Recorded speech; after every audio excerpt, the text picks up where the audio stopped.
프로야구 꼴찌를 달리고 있는 기아 타이거즈의 김기태 감독이 성적 부진에 대한 책임을 지고 사퇴했습니다. 이틀 앞으로 다가온 5.18 기념식에 황교안 대표가 참석하고 보수단체도 집회를 강행할 예정입니다. 추모 분위기에 찬물을 끼얹지 않을까 우려의 목소리가 커지고 있습니다.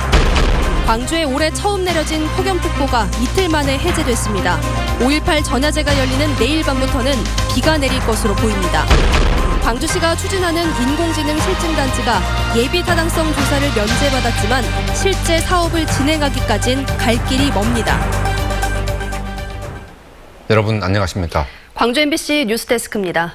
기아 타이거스의 김기태 감독이 성적 부진에 대한 책임을 지고 결국 사퇴하기로 했습니다. 김기태 감독이 지휘하는 경기는 오늘이 마지막입니다. 보도에 송정근 기자입니다. 왕년의 챔피언 기아 타이거즈는 KT와의 2연전을 내주며 꼴찌 탈출의 기회마저 놓쳤습니다. 시즌 개막전에 약속했던 긴 가을 야구의 희망은 경기를 거듭할수록 가물가물해졌습니다. 올 가을에도 아주 즐거운 가을 야구를 오랫동안 할 수 있도록 이렇게 준비 잘하겠습니다. 늘 감사하고 사랑합니다. 해외 파들의 부진과 무너진 마운드, 좀처럼 살아나지 않는 경기력에 팬들도 경기장을 떠나고 있습니다. 김기태 감독은 결국 사퇴를 결심했습니다. 김 감독은 성적 부진에 대한 책임을 지고 사임하겠다는 뜻을 구단에 전했고 구단은 심사숙고 끝에 이를 받아들였습니다. 대신 퓨처스리그의 박응식 감독을 1군 감독 대행으로 임명했습니다. 지난 2014년 기아 감독으로 취임한 김기태 감독은 형님 리더십으로 팀을 이끌면서 2017년에는 11번째 우승의 영광을 일궜습니다. 이를 바탕으로 3년 재계약에 성공했지만 임기를 절반도 채우지 못한 채 결국 기아를 떠나게 됐습니다. 김 감독은 마지막 인사를 통해 팬들에게 즐거운 마음을 드리지 못해 송구한 마음이고 그동안 응원해주신 팬들에게 머리 숙여 감사 인사를 드린다고 전했습니다. MBC 뉴스 송정근입니다. 정권이 바뀌고 난 뒤에 치러진 지난 2년 동안의 5.18 기념식은 참 평화로웠고 감동을 주기도 했습니다. 올해는 사정이 조금 달라졌습니다. 기념식을 앞두고 긴장감이 높아지고 있습니다. 이계상 기자입니다. 39주기를 맞은 5.18 민주화운동 기념식의 주제는 5월 광주 정의로운 대한민국입니다. 5.18의 의미와 역사적 사실을 전 국민이 함께 공감하고 국민 통합으로 승화시키자는 메시지가 담깁니다. 5.18 당시 가도방송을 했던 박용순 씨와 도청에서 최후항전을 하다 숨진 고등학생 안종필 씨의 사연이 기념 공연을 통해서 재조명될 예정입니다. 올해 기념식에는 문재인 대통령도 취임 이후 두 번째로 참석할 가능성이 높아졌습니다. 제1야당인 자유한국당의 황교안 대표 역시 정치권과 5월 단체 등의 거센 반대에도 불구하고 기념식에 참석하겠다는 입장입니다. 보수 성향의 단체들도 전야제가 열리는 내일과 기념식이 열리는 모레 전남대와 금남도 등지에서 집회를 강행할 예정입니다. 이 단체들은 신군부에 맞서 싸운 5.18의 가치를 인정한다며 유공자 명단 공개를 요구하기 위한 것일 뿐 충돌을 유도하려는 건 아니라고 말했습니다. 5.18 단체들이나 유공자들이 국민을 기만하는 행위입니다. 이거. 그래서 5.18 유공자 명단과 공적 조서를 공개하자는 이야기입니다. 이용섭 광주시장은 시민들에게 차분하고 냉철한 대응을 거듭 당부했습니다. 물리적 충돌을 통해 반5.18 정서를 부추기고 지지 세력을 결집하려는 저들의 의도에 결코 휘말려서는 안 됩니다. 경찰은 전야제가 열리는 금남로와 기념식장에 경력을 집중 투입해서 만일의 사태에 대비하기로 했고 광주시 소방본부도 소방관 100여 명을 주요 행사장에 배치해 안전사고에 대비할 예정입니다. MBC 뉴스 이계상입니다. 지난 3월 전두환 씨의 광주 재판 때 전두환은 물러가라고 외쳤던 광주 동산초등학교 학생들을 대상으로 장혜국 광주시 교육감이 5.18 계기 수업을 진행했습니다. 장 교육감은 이 자리에서 이 땅의 민주주의는 5.18 민주화 운동에 뿌리를 두고 있다며 우리 모두가 기억해야 할 자랑스러운 역사라고 설명했습니다.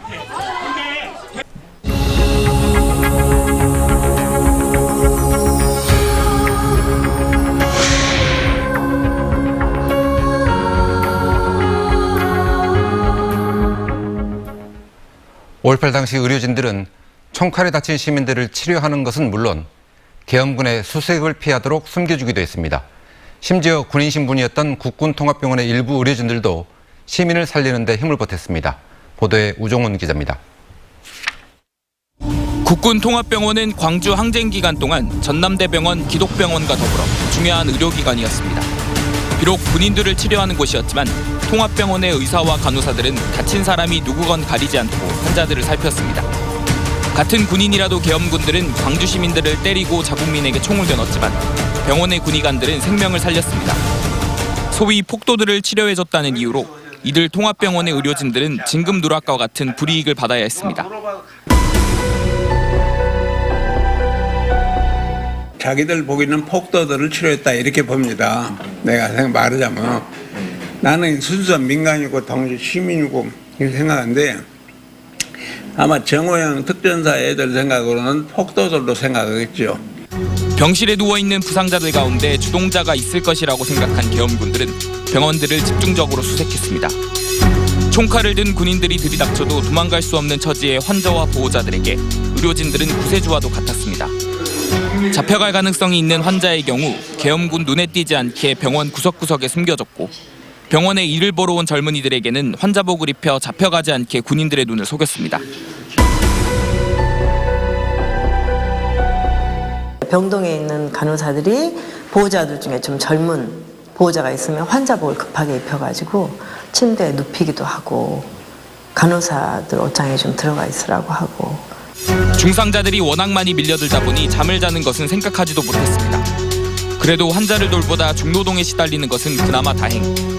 정신없이 환자를 돌보던 의료진이 생명의 위협을 느끼는 것도 다반사였습니다. 김신곤 교수는 수술실에 총탄이 날아왔던 순간이 아직도 생생합니다. 수술에 열중하느라고 그냥 뭐가 쏘는 것도 하지 그것까지 가는 거냐면 모든 것을 환자 수술에 집중해버리니까. 의료진은 80년 5월의 잔혹한 계엄군 행태를 목격했다면 누구든 시민의 편에 설 수밖에 없었을 것이라고 입을 모았습니다. 아, 저건 적이다. 우리하고는 적이다. 이제 이런 생각이 오히려 더 강했다고 봐요. 자신들을 보호해야 할 군인들의 총칼에 쓰러진 80년 5월의 광주 시민들. 이들의 아픔 곁에는 인간의 생명이 어떻게 이렇게 찢길 수 있느냐며 눈물을 흘린 의료진의 헌신도 있었습니다. MBC 뉴스 우종훈입니다.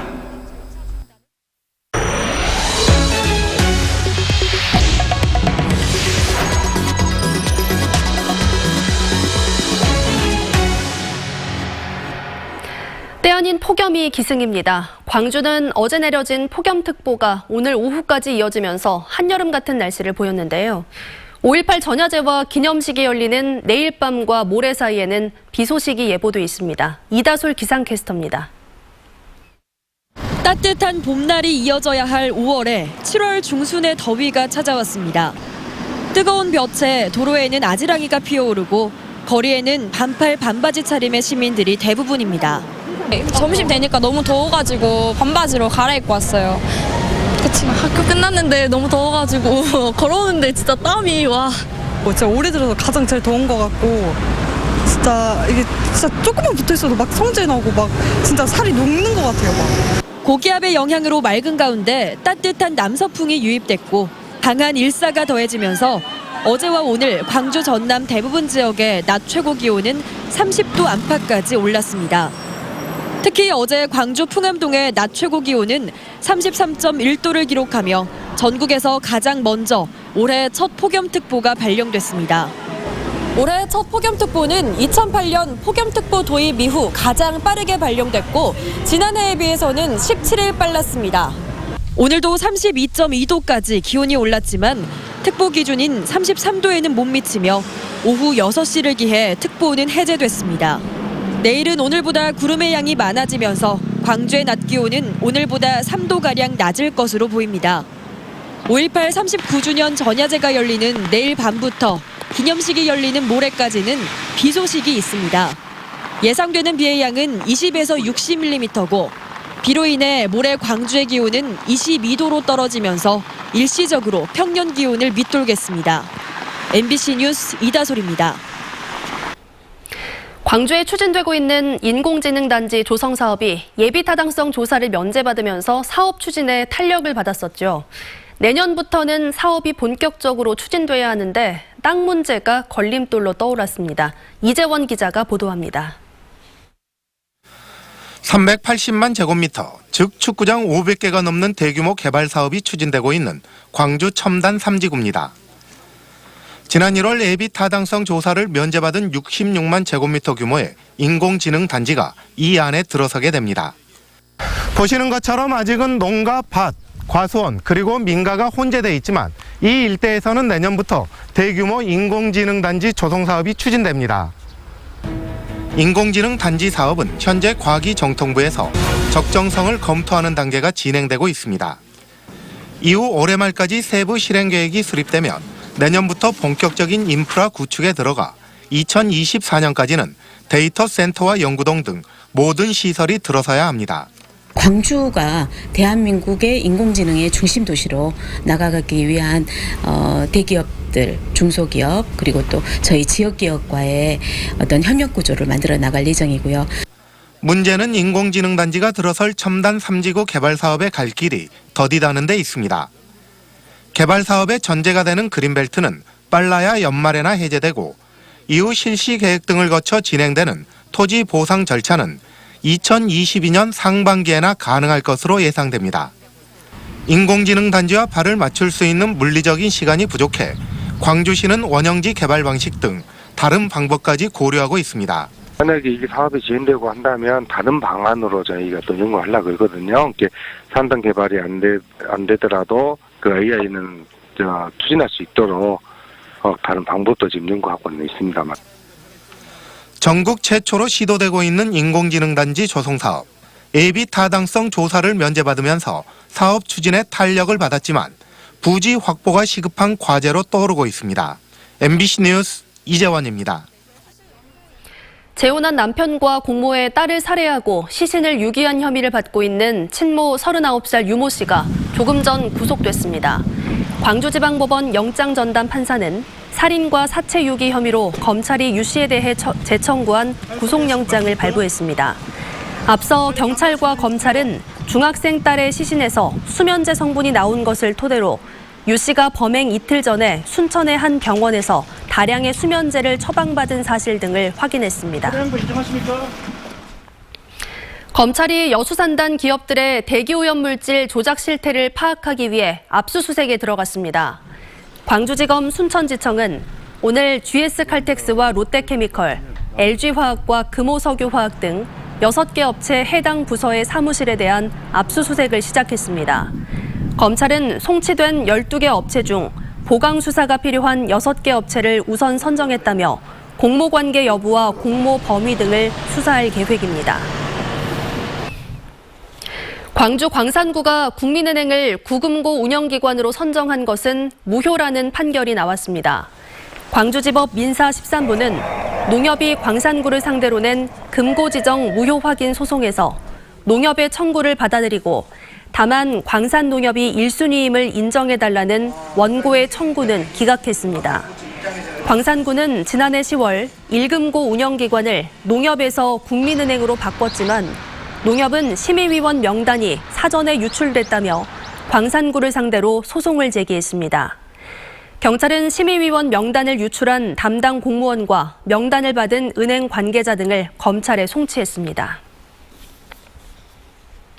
광주시가 2019 세계 수영대회 기념주화를 공개했습니다. 오늘 공개된 기념주화는 액면 금액 3만 원으로 은으로 만들어졌고 지름 32mm에 무게는 14g입니다. 주화 앞면에는 저병 선수의 모습이, 뒷면에는 대회 슬로건과 로고가 담겨 있습니다. 한편 수영선수권대회와 마스터즈 대회 선수촌장에 최종삼 리우올림픽 한국선수단 총감독이 위촉됐습니다. 최 선수촌장은 오는 6월부터 석 달 동안 한국 선수와 외국 선수들이 묵을 숙소 전반에 관한 사항을 관리합니다. 오는 7월에 개막하는 광주 세계 수영선수권대회 기간 동안 시내 면세점이 한시적으로 설치됩니다. 광주 본부세관은 관세청이 특허 신청을 공고함에 따라 한시적 시내 면세점을 운영할 사업자 모집에 나섰습니다. 시내 면세점 운영에 참여할 사업자는 다음 달 5일까지 관련 서류를 광주 본부세관에 접수해야 합니다. 한시적 시내 면세점은 선수촌 아파트 내에 7월 5일부터 48일 동안 운영될 예정입니다.